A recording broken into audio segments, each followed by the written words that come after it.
من عبد الله عمر بن عبد العزيز إلى العالم والتابع الجليل حسن البصري: اجمع لي في إيجاز بين أمري الدنيا والآخرة في كتاب. إنما الدنيا حلم، والآخرة يقظة، والموت متوسط، ونحن في أضغاث أحلام.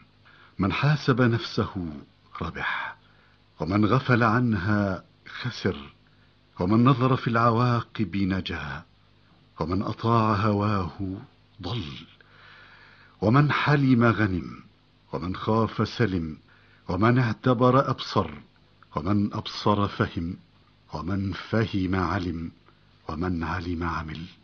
فإذا زللت فارجع، وإذا ندمت فأقلع، وإذا جهلت فاسأل، وإذا غضبت فأمسك.